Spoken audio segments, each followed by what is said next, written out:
Tapi dalam masa yang sama juga kita berdepan dengan pandemik COVID-19. Jadi saya nak ucapkan terima kasih kepada Yang Amat Berhormat Tan Sri Muhyiddin Yassin, Perdana Menteri, kerana bersama-sama dengan kami, saya Ihsan Yahya dari Astro Awani. Assalamualaikum Tan Sri, saya Zaliha Hairin Ismail dari RTM. Sebelum kita bercakap dengan lebih lanjut bersama dengan Tan Sri selalu memulakan ayat dan juga ucapan dengan bertanyakan apa khabar rakyat Malaysia. Untuk waktu ini saya nak bertanya kepada Tan Sri, apa khabar Tan Sri sendiri? Sihat. Saya sihat. Alhamdulillah. Memang biasa bila saya berhadapan dengan rakyat jelata dalam wawancara dan sebagainya, saya bertanya khabar. Sihat zahirnya ini ialah kerana dalam keadaan yang sedia ada ini kita tahu banyak perkara, cabaran yang kita hadapi, dan namun begitu penting bagi kita menentukan supaya kita dapat menangani dengan baik, dan sebab itu yang penting ialah menjaga kesihatan kita supaya kita waras, kita tahu apa yang kita nak buat, kita tak terganggu dengan keadaan badan yang tidak sihat, temperature tinggi dan sebagainya. Tapi alhamdulillah hari ini nampak bila nak bertemu dengan dua kacak dan cantik ini, saya rasa segar sikit. Makin bertambah sihat Tan Sri. Makin bertambah sihat. Alhamdulillah. Baik Tan Sri, kalau kita boleh bawakan sedikit perjalanan itu di awal fasa Tan Sri, bila kita sama-sama melalui tahap pertama PKP, ketika itu dalam perutusan khas Tan Sri juga ada menyebut, I'm aware that I became your Prime Minister at a very trying moment. 17 hari selepas Tan Sri mengangkat sumpah jawatan, Tan Sri berdepan dengan keputusan yang sangat sukar. Bagaimana Tan Sri menyesuaikan diri dengan segera, tukar gear dan siap siaga mengemudi negara dalam situasi penuh krisis? Ya, saya sedar bahawa saya telah dipilih untuk jadi Perdana Menteri. Tetapi dalam situasi yang agak luar biasa, yang mungkin bagaimana kita tahu tak pernah berlaku dalam sejarah negara, iaitu penyakit COVID-19 ini.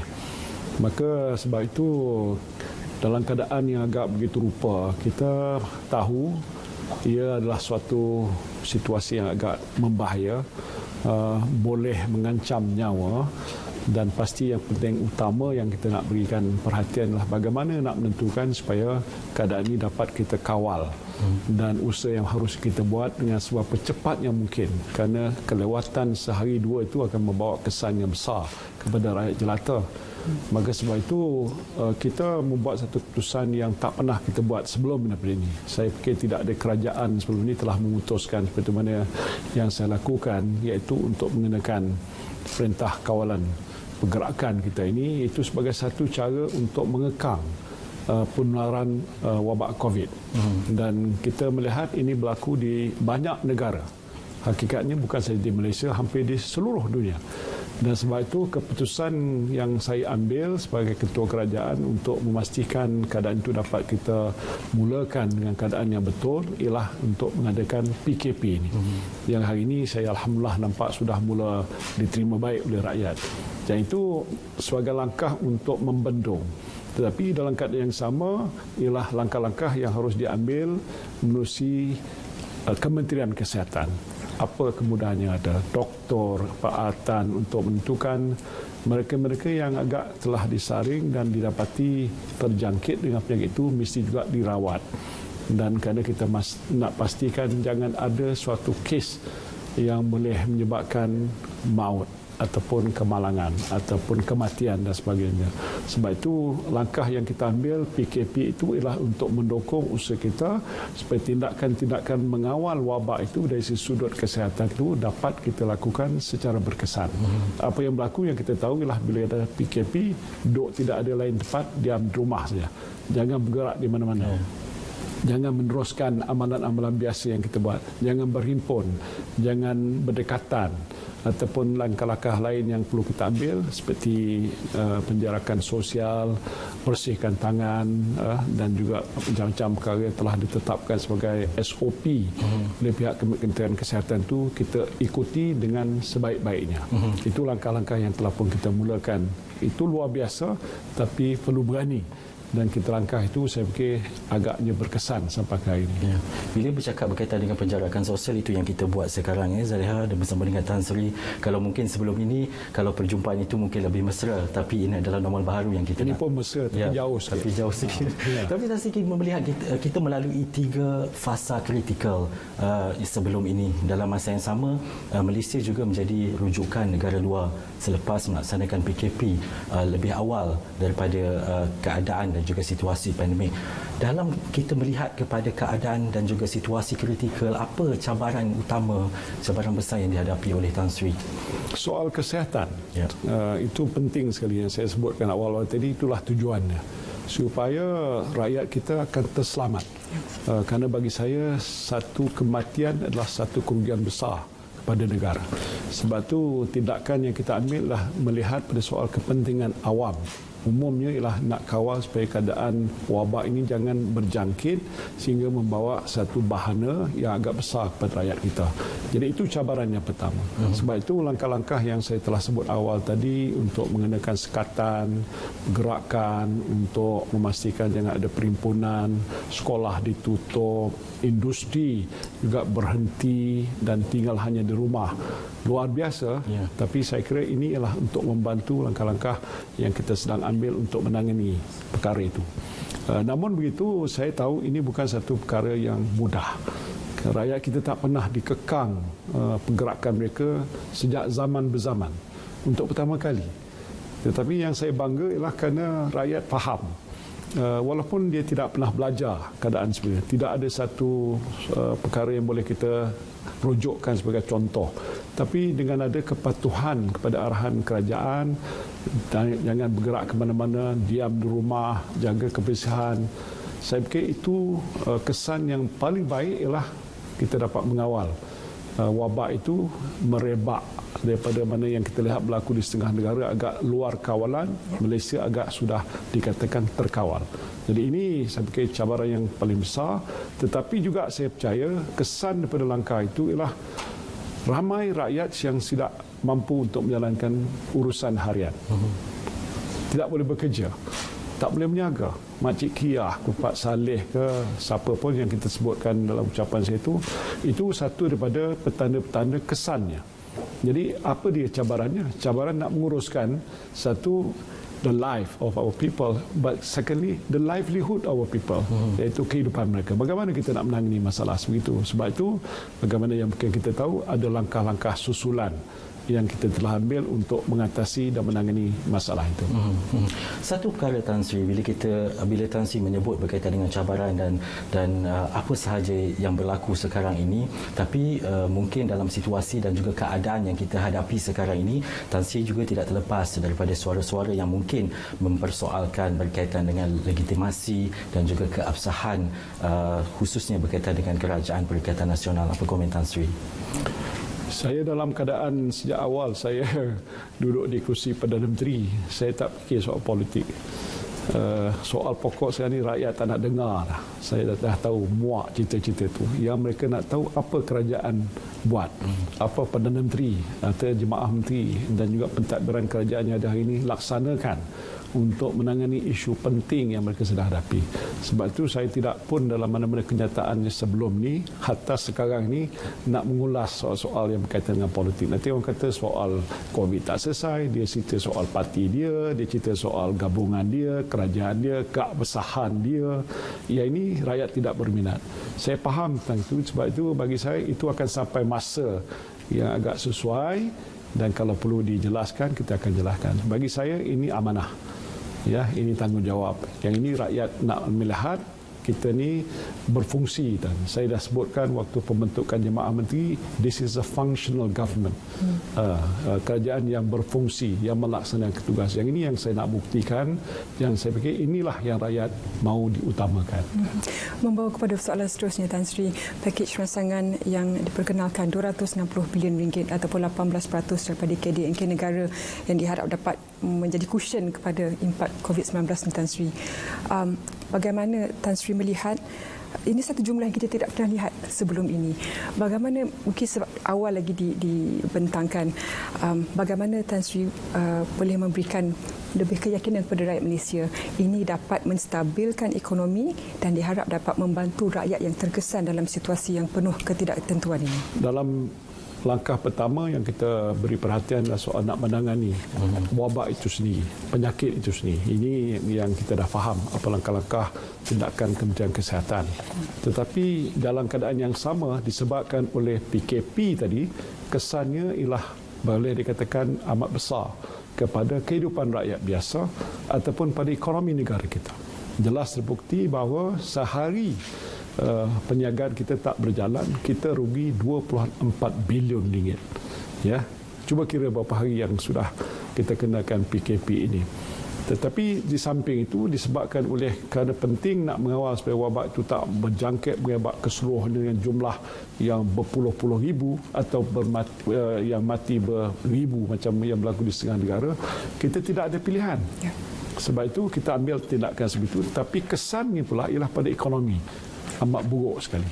Ya, iaitu kita tahu perniagaan kecil boleh dikatakan hampir rugi besar. Perniagaan yang sederhana, kilang-kilang kecil, mikro ataupun small, kecil ataupun yang sederhana pun semua terkesan dan tak boleh beroperasi. Ya, tak boleh mengeluarkan produk seperti biasa, tak boleh ekspor, dan segala bentuk yang mereka biasa lakukan tak boleh dijalankan kerana kita menghentikan operasi mereka. Pekerja tak boleh pergi ke kilang, tak boleh pergi ke tempat-tempat perniagaan, duduk di rumah dan sebagainya. Jadi saya sedar itu. Tetapi kita tak banyak pilihan. Jadi dalam keadaan sebegitu, kita juga berfikir kalau kita teruskan PKP ini dengan tidak ada satu rencana yang agak jelas, hala tujunya sampai bila, maka ekonomi yang telah kita bangunkan lebih 6 dekad ini akan runtuh. Saya diperingatkan oleh Menteri Keuangan saya, dia kata kalau lewat sebulan saja lagi tidak ada langkah-langkah yang sudah pun kita mulakan itu, maka seluruh sistem ekonomi kita akan rosak. Jadi itu kosnya agak besar sekali. Sebab itu kita mengambil satu langkah yang agak berani, yang tak pernah berlaku sebelum daripada ini. Walaupun Menteri Keuangan kita orang baru, ya, dan waktu mana dia masuk, hanya saya minta segerakan kerja itu dalam tempoh 2 minggu, membuat satu perancangan tentang berapa jumlah wang yang harus kita sediakan dan bentuk-bentuk pakej ransangan yang kita sediakan. Maka akhirnya terbentuklah pakej ransangan 250 bilion. Lepas itu ditambah dengan 10 bilion fasa kedua daripada itu. Tujuan kita untuk apa? Ialah supaya kedudukan ekonomi kita jangan sampai teruk sekali. Ini pun untuk dikata pakej ransangan untuk relief dalam satu jangka yang tidak terlalu panjang, mungkin antara 3 sehingga 6 bulan saja. Itu pun menyebabkan satu jumlah ransangan dari segi fiskal hampir 35 bilion, dan bentuk-bentuk yang bukan fiskal dari segi cukai, dari segi lain-lain pun hampir berapa puluh bilion yang terpaksa kita sediakan, iaitu untuk membantu siapa-siapa yang terlibat dalam industri, dalam bentuk perniagaan boleh bertahan dalam satu tempoh yang lebih lama sedikit. Tapi itu belum selesai. Ini sebab dalam peringkat sekarang pun saya boleh sebutkan, mungkin kita sudah adakan satu paket ransangan sekarang, tapi apakah dia mampu untuk bertahan sampai bila? Berapa lamakah ekonomi kita akan pulih sebagai contoh? Apakah perlu ada suntikan bentuk fiskal yang lain-lain untuk menentukan supaya ekonomi kita akan kembali pulih ataupun lebih baik daripada yang masa-masa lepas. Jadi sebab itu ini tidak boleh kita elakkan. Kita perlu menentukan dalam kita nak menjaga, memelihara kesejahteraan rakyat dari segi penyakit wabak COVID. Kita juga memastikan supaya ekonomi kita akan mampu bertahan dalam satu jangka waktu yang agak berpatutan.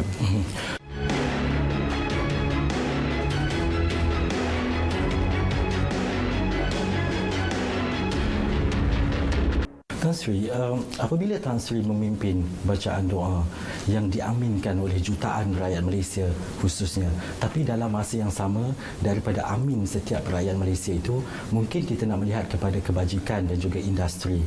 Bila kita bercakap berkaitan dengan ini, mungkin ada mereka yang dibuang kerja, industri tidak dapat bertahan dan sebagainya. Dalam masa yang sama, bagaimana Tan Sri nak memastikan bahawa industri ini kukuh dan kebajikan rakyat itu dapat dijaga? Ini satu perimbangan yang sukar sebenarnya, saya boleh akui di sini. Bila kita bincang dalam Jemaah Menteri, katakan supaya satu menangani masalah penyakit, dan itu bantuan yang kita berikan bukan sedikit, hampir 1.5 bilion untuk Kementerian Kesihatan saja. Itu satu bab. Dan kesannya sudah dapat kita lihat dari segi penurunan dan sebagainya. Itu satu bab. Tapi soal jangka masa yang ke hadapan adalah soal ekonomi. Pasal Malaysia terbentuk atas dasar ekonomi yang kukuh, yang telah berkembang lama, baik apa dalam bentuk bisnes apa pun sekalipun sudah ada di situ. Kita tak boleh biarkan keadaan itu runtuh, kerana dengan sebab kegiatan ekonomi, kerajaan memungut cukai. Tapi kalau bisnes sudah rosak ataupun rugi, mana pendapatan yang kerajaan boleh tampung untuk membiayai segala bentuk keperluan rakyat? Tak mungkin boleh kita laksanakan itu. Sebab itu memikirkan itu, kita tidak ada pilihan. Kita mesti berbuat satu untuk mendukung usaha yang dilakukan oleh pihak industri, oleh pihak perniagaan, dan pastikan supaya sebahagian besar daripada rakyat kita yang telah diambil bekerja dalam semua sektor-sektor tadi, baik daripada yang kecil ataupun sederhana ataupun yang besar, mesti dapat pertahankan kedudukan mereka. Yang itu menjadi keutamaan saya. Jangan ada yang dibuang kerja atau diberhentikan dan lain-lain lagi. Tetapi maklumlah, ini perniagaan. Kalau mereka kata mereka tak mampu nak bertahan lama, apa pilihan mereka? Takkan mereka nak menampung pekerja-pekerja yang sedia ada seperti biasa? Tak ada sumber wang yang boleh dibuat untuk membiayai kos perniagaan ataupun nak bayar gaji mereka. Jadi sebab itu satu langkah yang kita buat dalam pakej rancangan itu ialah supaya kita bantu syarikat kilang, seperti contohnya wage subsidy atau subsidi upah yang kita sediakan. Dengan cara itu sedikit sebanyak beban yang ditanggung oleh majikan dapat dibantu dengan pemberian subsidi upah yang kita sebut. Itu satu contoh lagi. Ataupun menangguhkan moratorium kepada segala bentuk pinjaman-pinjaman daripada bank. Kerana setiap mereka ni mungkin ada meminjam wang untuk membiayai perniagaan. Semua kita pun ada sedikit banyak utang dan sebagainya, termasuk individu. Jadi kalau itu tidak diambil satu langkah untuk menentukan mereka ni tidak menghadapi tekanan yang agak besar dari perniagaan, maka kita harus lakukan. Maka di sini bank-bank bersetuju supaya tidak ada tindakan, ada moratorium untuk satu tempoh 6 bulan dan sebagainya. Itu langkah-langkah susulan. Kerana yang saya sebutkan awal tadi, kita kena pastikan bahawa ekonomi kita mesti terus maju. Tetapi dalam keadaan kesulitan yang kita hadapi ini, kita kena menguruskan. Jadi yang sedang pun kerajaan lakukan ialah untuk menguruskan keadaan sebegini, dan kita sudah pun mula pun sekarang, bagaimana yang saya tahu, untuk sedikit demi sedikit kita buka semula kegiatan-kegiatan ekonomi berfasa-fasa sampai ke satu tahap di mana kita fikir boleh kita anjakkan ke satu perubahan yang lebih besar. Itu akan kita lakukan dalam tempoh masa ke hadapan. Banyak elemen sabar dalam perutusan yang Tan Sri sampaikan. 900,000 PKS yang mempunyai keluhan dan juga kerisauan, dan tidak lama kemudian Tan Sri juga mengumumkan tentang pakej prihatin PKS. Bagaimana Tan Sri dapat memberikan barangkali sedikit jaminan kepada mereka, apa langkah untuk menjamin kelestarian PKS ini, Tan Sri?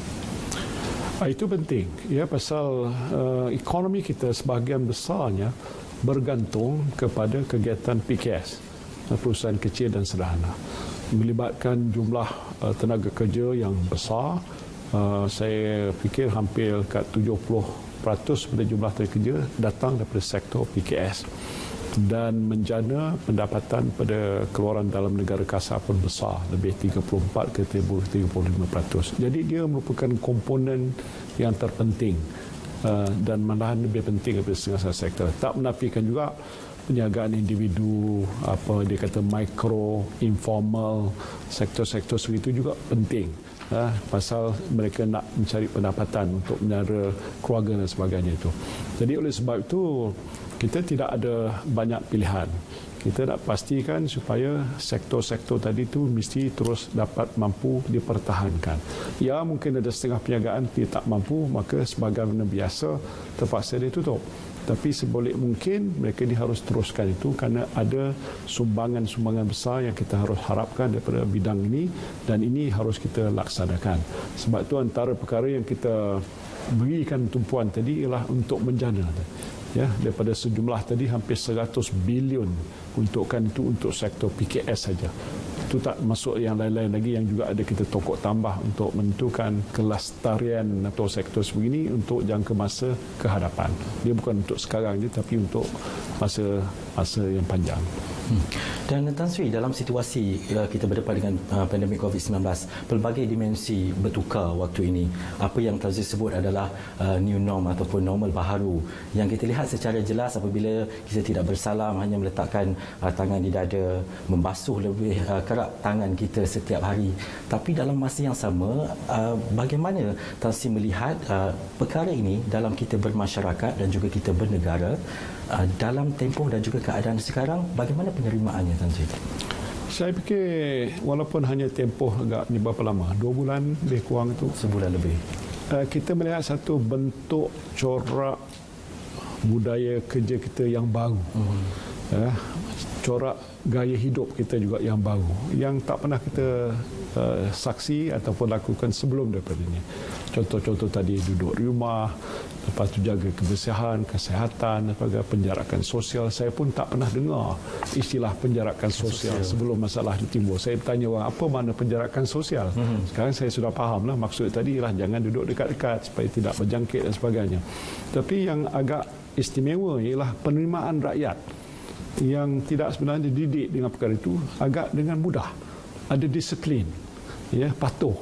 Malahan sekarang ni mereka dah boleh jangka ada MCO berapa atau PKP ke-3 masuk ke-4.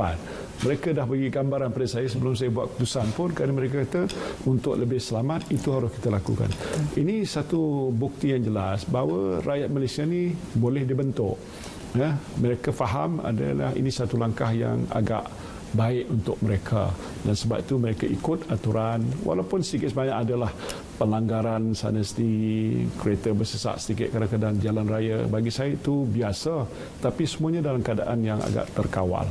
Ya, ini yang saya fikir satu kebaikan yang boleh saya saksikan daripada perkara-perkara yang tak pernah kita saksikan sebelum daripada ini. Bila Tan Sri sebut tentang normal baharu, bagaimana barangkali untuk kita kongsikan, khasnya dari kerajaan untuk berkongsi kepada masyarakat, baby steps dengan izin ataupun langkah-langkah kecil, bagaimana ini dapat memberikan perubahan radikal dan juga menggalakkan ekonomi digital seperti yang sering disarankan sebelum ini. Dalam situasi ini barangkali Malaysians are stronger than we think. Kita lebih kuat dari yang kita sangka dan dapat mengambil perubahan ini sedikit demi sedikit. Ya, ini satu daripada saya fikir kesan, kalau boleh katakan, yang agak positif disebabkan oleh tekanan dan keadaan yang tidak pernah dijangkakan. Ya, contohnya saya melihat dalam media, contoh TV dan sebagainya, yang mana diberitahu bahawa mereka tak boleh dapat menjual hasil mahsul mereka daripada kebun ke, daripada laut ke sebagainya. Tetapi disebabkan keadaan sebegini, mereka kata tak apa, saya boleh berurus niaga online ataupun melalui sistem e-commerce dan sebagainya. Yang ini memang ada dalam masyarakat kita tapi tidak dibentuk dengan keadaan yang kukuh, tak meluas.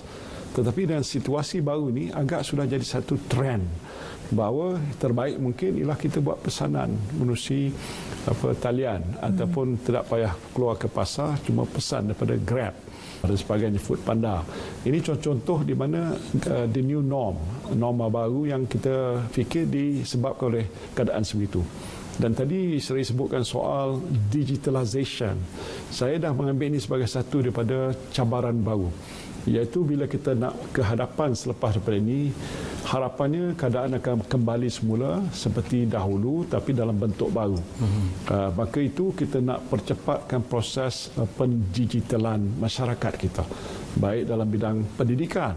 Sepatutnya kalau kita sudah orang kata roll out sistem pendidikan kita dengan menggunakan online atau virtual learning dan sebagainya itu, dengan ada kemudahan-kemudahan internet dan sebagainya itu, agak awal dulu 4-5 tahun dulu waktu kita berhadapan masalah sebegini tidak jadi masalah, tapi kita belum berjaya sampai ke situ, dan sekarang ini perlu kita percepatkan lagi. Sistem e-government, kerajaan elektronik yang saya dengar dulu pun sudah dirancangkan. Saya diberitahu setakat ini mungkin baru 30-40%. Saya sudah arahkan supaya kita segerakan proses, percepatkan, supaya dalam mana-mana keadaan masyarakat sekalipun, kalau kerajaan sudah mendahului, maka rakyat akan menyesuaikan keadaan. Maka proses penjitilan baik dalam soal pentadbiran kerajaan, dalam urusan perniagaan, dalam kehidupan harian, maka itu akan jadi satu trend masa depan kita. Dan saya kira kesan penggandaan akan berlaku kalau itu berlaku. Jadi ini yang kita harapkan. Tapi kita kena, orang kata, rancang secara teratur. Kita kena sediakan infrastruktur yang lengkap untuk tujuan itu, dan kita mungkin menjadikan galakan-galakan selain daripada sistem pendidikan untuk masyarakat dan anak-anak kita di sekolah, dan juga perniagaan. Kalau mereka yang terlibat dalam sektor perniagaan sudah pun mula menceburi dalam bidang e-commerce dan lain-lain itu, maka ini mesti dipercepatkan lagi. Jadi ini satu perkembangan yang bagi saya menggalakkan satu trend baru. Dan saya kira kalau ekonomi Malaysia ke hadapan, dia tidak boleh seperti yang ada sekarang. Dia mesti melihat dalam bentuk-bentuk baru bagaimana yang saya sebutkan tadi. Juga dalam perutusan Tan Sri banyak diberikan bagaimana golongan berpendapatan rendah ini diberikan perhatian yang sangat serius, kerana keluhan mereka ini barangkali boleh memberi impak kepada aspirasi prihatin rakyat yang Tan Sri telah bentangkan. Apa lagi yang boleh dikatakan kepada mereka bahawa apa yang dirancang oleh kerajaan akan memastikan no one will get left behind. Tidak ada siapa pun yang akan tertinggal, apa saja kelas sosial ataupun keturunan ataupun bangsa, Tan Sri. Kalau dilihat dalam kita punya pakej rancangan tu, jumlahnya besar, tapi saya kira tidak terkecuali. Saya tak tahulah pria dan apa ni dua-dua di sini ni terkecuali kerana saudara berhadapan baik dia dalam B40 kategori penjagaan individu ataupun kumpulan, mereka ada dapat bahagiannya di situ, ataupun kalau yang BM40 pun ada juga di situ. Maksud saya tadi ialah bahawa langkah-langkah yang kita ambil itu boleh kata menyentuh setiap insan. No one is left behind. Dari segi realitinya memang begitu. Bukan dia sebagai satu frasa saja yang mengatakan itu, tapi sebenarnya tidak. Sebenarnya semua je begitu. Supaya langkah-langkah yang kita ambil ini akan memberi impak kepada memelihara kehidupan mereka yang lebih sejahtera, yang lebih terjamin. Kerana apa tujuan kerajaan? What is the purpose of government? It's not, kalau tidak, kerana untuk membantu, membela rakyat. Ini keadaan yang paling utama dalam mana-mana kerajaan sekalipun. To save people, make sure that they can live better, dan usaha mesti dibuat secara bersungguh-sungguh supaya kesan daripada langkah yang kita ambil itu akan membantu membaiki kehidupan mereka. Jadi inilah yang saya kira menjadi sasaran dan matlamat yang saya sejak mula lagi tumpukan untuk kita laksanakan. Dan juga Tan Sri, bila bercakap berkaitan dengan teknologi, data raya dan sebagainya, ia memerlukan satu perkara yang cukup besar, 30 ke 40% yang seperti Tan Sri sebut. Dalam masa yang sama, mungkin akses itu capaiannya nak sampai kepada seluruh pelosok negara, pelosok tempat, pelosok keluarga yang ada dekat Malaysia. Bagaimana perkembangan itu, Tan Sri? Sudah pun ada, saya fikir dilaksanakan, tapi tidak menembusi seluruh pelosok negara ataupun sektor-sektor yang utama. Jadi kalau saya sebut awal tadi, untuk kita penjitilan masyarakat, bukan sahaja ekonomi saja, kesemuanya, maka ini harus kita berikan perhatian supaya membolehkan accessibility kepada kemudahan-kemudahan internet, sebagai itu mesti kita sediakan. Saya kira dari segi peruntukan yang lepas pun ada sedikit. Saya tak tahu sama ada kehadapan ini ada lagi peruntukan itu, supaya kita tak perlu menunggu satu tempoh masa yang agak terlalu lama. Saya fikir rakyat tak boleh nak menunggu kata 4-5 tahun. It's too long. Mereka nakkan segera.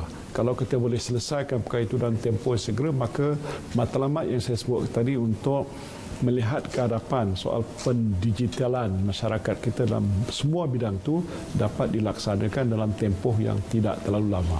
Jadi ini akan melibatkan soal perancangan, melibatkan soal peruntukan, soal pelaksanaan dan soal adanya kemudahan-kemudahan yang boleh dalam masyarakat yang membolehkan mereka menggunakan apa yang saya sebutkan sebagai data-data yang ada untuk manfaat mereka. Dan juga Tan Sri, tadi kita bercakap berkaitan dengan ekonomi, pakej rangsangan dan sebagainya. Dalam tempoh kita berada di fasa PKP ini, mungkin ada suara dan juga yang mengatakan bahawa ada yang menteri tidak bekerja sepanjang PKP. Komen Tan Sri. Ya, masa dia rehatlah. Tapi masa bekerja, dia mesti bekerja.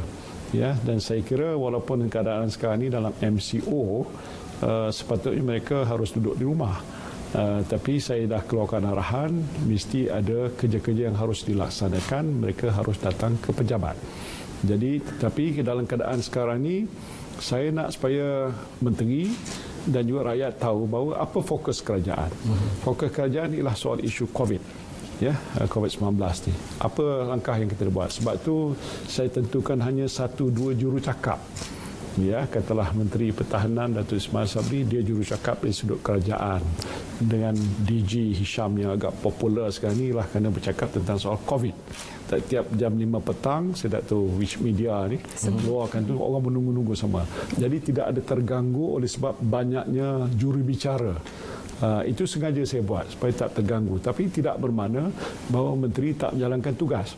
Dalam keterbatasan MCO pun mereka harus menjalankan tugas, kerana saya peringatkan jangan lepas ni besar dah buka PKP maka backlog tanggungan kerja tu bertimbun-timbun kerana hampir sebulan 2 tak bekerja. Bukan saja di peringkat menteri, peringkat pegawai-pegawai yang lain pun saya dah peringatkan pada ketua setiausaha negara, kita kena cari jalan. Dan ini masa yang terbaik untuk mereka melihat sekali apa yang ada dalam kementerian mereka yang mana harus diutamakan. Kerana bila kita nak angkat balik semula MCO ke PKP ni, nak kembalikan semula ekonomi ke atas kedudukan yang asal dan hidup rakyat kita akan lebih baik lagi. Ini masa untuk kita rancang dan selepas itu kita laksanakan. Jadi bukan diam tapi berisi. Ada tugas dan tanggungjawab yang harus mereka. Dan saya mantau perjalanan setiap menteri, tapi mungkin disebutkan dalam keadaan sekarang ni tak banyak kenyataan keluar, orang kata oh menteri tak kerja, menteri bekerja. Dalam 2 bulan ni tak ada gaji pun, pasal kita dah kata sumbangan gaji diserah pada kerajaan. Jadi jaminan saya bahawa kabinet menteri yang ada akan melaksanakan tugas bagaimana yang telah pun diamanahkan untuk kepentingan rakyat, walaupun dalam keadaan yang sukar, supaya waktu mana besok kita sudah mulakan balik kerja seperti biasa, tidaklah terganggu dengan sebab bebanan tugas yang terlalu banyak sekali. Saya Tan Sri, mungkin sejak PKP ini dalam kita berdepan dengan situasi dan juga keadaan, itu perkara yang Tan Sri fikir dari pagi ke malam, membawa ke siang kembali dan sebagainya. Tapi dalam masa yang sama, bila ada pakej rangsangan, bagaimana Tan Sri melihat kelangsungan penyampaian kepada mereka-mereka yang sangat-sangat memerlukan dalam tempoh dan juga keadaan? Itu saya berikan perhatian. Saya maklumkan pada Menteri Keuangan Tengku Zafrul, ya, kita sudah ada pakej rangsangan yang rakyat tunggu bila masa wang itu akan sampai. Cara mudahkan online ke apa semua sekali itu kita dah ambil kira dalam apa yang kita panggil mekanisme laksana itu di bawah Kementerian Keuangan, supaya segala apa yang kita telah putuskan mesti dilaksanakan dalam tempoh seberapa segera. Bayaran prihatin mungkin sudah mula kedua. Saya fikir dekat berapa 4 ke 5 juta rakyat sudah pun menerima pemberian yang pertama. Tan Sri, dalam situasi pandemik ini, sedikit sebanyak masyarakat lebih prihatin tentang aspek kesihatan, mereka lebih berjaga-jaga dalam urusan seharian, dan umum tahu Tan Sri seorang cancer survivor. Bagaimana nasihat Tan Sri sendiri kepada warga masyarakat dalam menangani situasi yang menggusarkan ini? Saya tak gusar. Ada juga yang beri peringatan pada saya supaya berhati-hati atas sebab kemungkinan bahawa immunity saya itu tak setinggi mana berpihak, tapi alhamdulillah setakat ini saya mampu untuk menjalankan tugas dan tak terganggu dengan sebab saya pernah menghadapi masalah sebegitu. saya fikir dari sudut rakyat juga mereka faham. Ya, dalam situasi apa sekalipun, mereka mesti pastikan supaya mereka ada upaya daya tahan dan bekerja seperti biasa. Malahan kalaupun dalam keadaan yang terperangkap di rumah saja, ada perkara-perkara tertentu yang boleh mereka manfaatkan. Jadi sebab itu dalam situasi new normal ni, jadi saya fikir mereka perlu orang kata buat adjustment, penyesuaian dalam keadaan yang agak keterbatasan tadi, mesti buat sesuatu yang boleh menambahkan manfaat kepada kehidupan mereka, anak-anak mereka sebagainya. Saya lihat ini dalam banyak siaran, dalam banyak video, dalam banyak berita-berita yang saya terima, itu dah mula diterima sebagai satu perkara agak biasa oleh sebahagian besar daripada warga kita. Tan Sri, ada perkara yang mungkin saya persoalkan ini adalah daripada masyarakat, rakyat secara khususnya. Apabila Tan Sri memberi ucapan dan sebagainya, Tan Sri selalu berseluruh, memberi perumpamaan, penceritaan seperti Makcik Kia dan sebagainya, dekat sangat dengan masyarakat, tak kira golongan dan juga kelompok. Apa dan juga kalau Tan Sri boleh cerita sedikit di sebalik ucapan-ucapan sebegitu, ucapan-ucapan yang dekat dengan rakyat. Ucapan saya biasa saja. Pasal saya peringatkan diri saya, walaupun saya sebagai Perdana Menteri, bila saya nak berwawancara sesuatu perkara ataupun nak bercerita satu perkara, saya kena tahu siapakah audiens saya. Audiens saya ataupun yang menjadi penonton saya itu rakyat kita, tapi sebahagian besarnya rakyat biasa. Ya, bukan kata tu, mereka ni generally lah, keseluruhannya adalah rakyat biasa, dan mereka harus faham apa yang Perdana Menteri cakap. Ini nak menceritakan hal-hal yang menyentuh kehidupan mereka dalam bahasa dan contoh-contoh yang agak mudah. Saya semalam pun dah ucapan saya, lepas tu ada banyak yang reaksi datang kata, oh bagus sentuh pasal apa, cerita pasal buat kuih tak jadi tu. Saya tahu dalam Facebook tu agak popular, dia ucap terima kasih kepada saya. Bukan kenapa, kerana yang cara begitu agak lebih berkesan, bahasa mudah. Dan saya tengok balik supaya yang menulis skrip untuk saya baca dan menyampaikan itu jangan terlalu bombastik, bahasa-bahasa yang agak tinggi sebab orang tak faham apa Perdana Menteri cakap ni. So saya ambil pendekatan begitu kerana yang penting ialah audiens kita, rakyat kita, dan saya faham apa mereka expect, apa yang mereka jangkakan, supaya kita tidak menyebutkan sesuatu yang agak sukar untuk difahami. Dan kalau begitu maka tidak berkesan, mesej itu tidak akan sampai. Jadi sekarang ni itu caralah saya berucap, nyampai ucapan. Saya harap rakyat boleh terima cara sebegitu dan mungkin lebih mudah orang kata difahami. Aspek empati itu dari seorang pemimpin kepada masyarakat dalam apa juga golongan mereka berada, barangkali itu mungkin dapat memudahkan transfer menyampaikan. Pasal saya tahu rakyat rasa susah. Ya, kita datang daripada orang biasa. Saya bukan daripada apa orang kata bangsawan, sebenarnya biasa. Saya turun ke bawah biasa sebelum daripada ini, sebelum tak ada MCO dan sebagainya itu, kita tahu bagaimana kesusahan. Dalam keadaan yang tidak ada COVID pun rakyat ada yang kumpulannya susah, baik di bandar, di luar bandar. Dalam keadaan sekarang mereka tak boleh bergerak, meniaga nasi lemak tak boleh, pisang goreng tak boleh. Mana hasil pendapatan mereka? Itulah dia. Lepas tu berhenti semua. Mula-mula kata buatlah sendiri, orang boleh datang ambil secara apa, tidaklah bersesak-sesak. Tak boleh berlaku. Akhirnya terhenti, dan sebab tu mereka hidup dalam keadaan kesusahan yang lebih daripada biasa. Jadi ini bukan satu mainan. Bagi saya kena sesuatu dibuat supaya kita boleh membantu meringankan bebanan tu. Bantuan dari segi barangan, bantuan dari segi keuangan, yang itu saya fikir membantu mereka. Tidak lama tetapi tidak sudah mula lega sedikit. Yang sekarang pun saya fikir ramai yang sudah rasa lega, tapi mereka juga memikir selepas ni macam mana. Nah, apakah kerajaan boleh sediakan lagi? Saya fikir boleh, tapi setakat yang termampu. Pasal kedudukan keuangan kita lah tak berapa sihat sangat. Jadi yang penting supaya mereka kembali bekerja dan berusaha, supaya mereka dapat menampung sara hidup mereka. Sebab itu bagi saya, bila saya berucap tu, saya tahu siapa yang dengar ni. Sebahagian besar tu anak-anak bujang yang tidak ada kerja. Tapi sebahagian besar rakyat kita tidak ada simpanan. Dia ada simpanan untuk seminggu, 2 minggu. Kadang-kadang nak nunggu gaji, lepas ada pendapatan barulah boleh sara keluarga. Sebahagiannya begitu. Nak kata susah semua, tidak. Tapi dalam keadaan yang sukar, dia menjadi lebih beban terbeban dia. Jadi ini kita kena cari jalan macam mana nak membantu mengurangkan bebanan itu. Dan akhir sekali Tan Sri, kita melihat kepada 3 aspek utama, jihad, istiqamah dan juga hikmah sepanjang pandemik COVID-19. Bagaimana Tan Sri memacu Malaysia melihat keadaan negara bukan untuk tempoh sekarang tapi untuk tempoh akan datang, bertahun yang ke depan nanti bagaimana? Ya, itu satu daripada cabaran yang saya fikirkan dalam arti kata bahawa kita nak melihat bukan Malaysia hari ini, Malaysia yang lebih baik di masa kehadapan. Jadi sebagai kerajaan, apa yang harus kita lakukan? Merancang. Contoh yang terbaik sekarang ni, orang bertanya, bilakah ekonomi Malaysia ni akan pulih? Apa dia langkah-langkah plan terancang yang sudah disusun untuk memulihkan dengan tempoh masa segera? Saya peringatkan pada jemaah menteri saya sebagai contoh, saya kata sekarang ni nampak trend di Malaysia COVID-nya sudah agak lebih terkawal, menurun. Tapi di negara jiran masih lagi orang kita grapple with the problem pasal jumlah yang besar, dan lain-lain negara pun begitu. Sepatutnya kalau kita nak pulih, kita harus pulih lebih cepat. Tapi saya peringatkan, jangan besok bila nak pulih, orang lain yang di belakang boleh ke hadapan daripada kita kerana strategi kita tak betul, langkah kita tak tepat, ataupun tindakan-tindakan kita tidak berkesan, ataupun dasar-dasar kita tak mengenai pada sasarannya. Ini perkara yang kita sedang fikirkan. Itu dalam keadaan apa sekalipun, kita kena rancang secara teratur.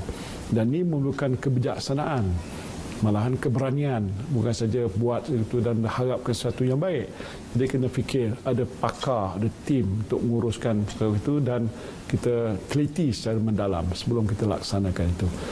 Ini satu daripada pendekatan yang saya ambil untuk menentukan dalam apa keadaan sekalipun, selepas daripada ini Malaysia harus berubah dalam satu wajah baru yang jauh lebih baik. Dan ini memerlukan saya punya keberanian dari segi kepimpinan, kesediaan untuk berubah, sambutan rakyat pada dasar-dasar kita, dan dukungan daripada industri dan perniagaan untuk membantu supaya matlamat kita ini boleh tercapai. Daripada pemimpin kepada rakyat, membentuk satu kebersamaan dan juga penyatuan, itu tekad kita untuk sama-sama memerangi COVID-19. Sekali lagi terima kasih Tan Sri atas masa yang diluangkan bersama kami, dan juga selamat berpuasa buat juga Tan Sri dan semua keluarga dan semua warga Jabatan Perdana Menteri. Semoga terus tekad menjalankan tugas. Terima kasih Tan Sri. Terima kasih. Selamat berpuasa jugalah. Mudah-mudahan kita diberikan keberkatan oleh Allah. Doa kita yang biasa kita baca ni akan dapat dimakbulkan, dan Ramadan ni saya fikir permulaan yang baik untuk kita beristiqamah, ya, kita beramal, beribadah supaya matlamat kita ni akan tercapai insya-Allah. Terima kasih.